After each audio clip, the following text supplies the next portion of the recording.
Tingnan nyo po, tarik na tarik ko. Yung nyug, kawawa, ano. Ang dami niyan, naanod.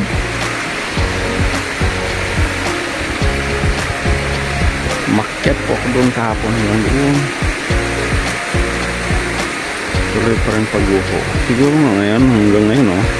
Ayan yung tubig. Samantala doon sa taas, maputi. Malinaw yan. Hindi naman nila tinapos eh. Hindi pala tinapos, ginawa nun ng daan.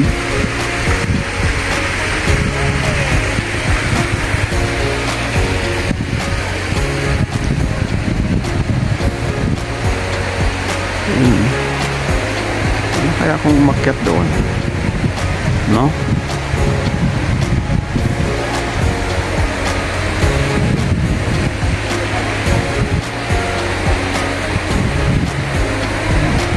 Ano kaya sa taas?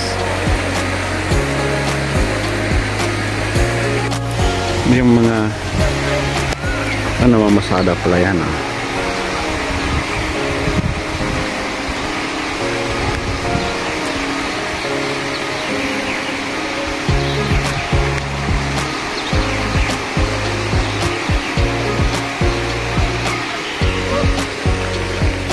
Gusto ko sanang umakyat dyan.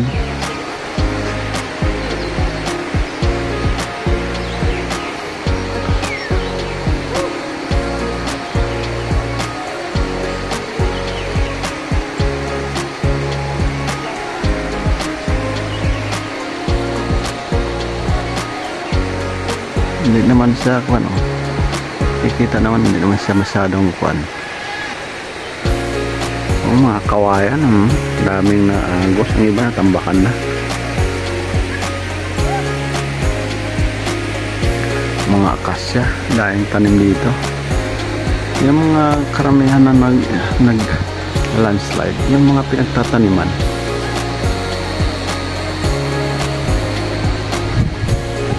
Binungkal ang lupa.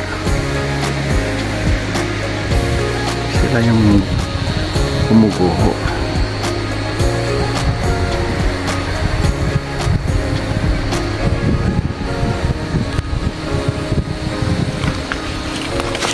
Dito tayo kundi.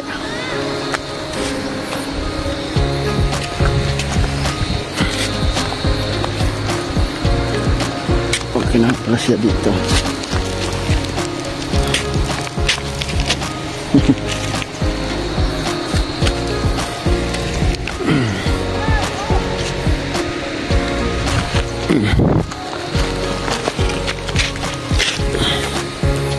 Pwede siyang akyatin.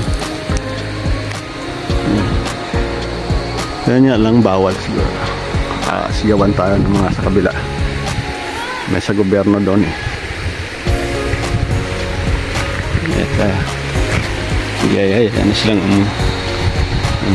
pamangkin kong dalawa na yan, magkapatid.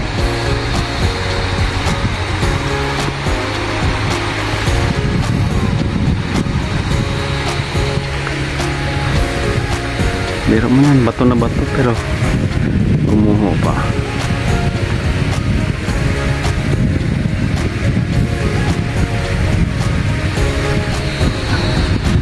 Ang trabaho pa ito.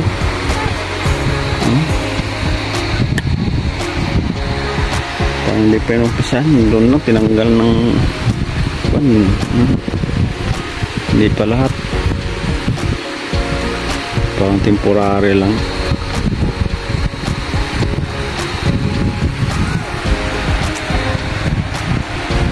At sige po, at pinakita ko na sa inyo kasi kami ay na-stranded din dito dahil sa nangyayaring guho dahil sa sobrang lakas ng ulan. Po ay magpapaalam na sa inyong mga kaibigan ko dito sa YT. Maraming salamat po sa manonood. Mag-ingat po tayo lagi. Hindi pangkaraniwan po ngayon ang nangyayari sa mundo. Magbalik loob na po tayo at may sinasabi, may tinuturo ang Biblia kung saan po dapat papasok ang tao. Alam.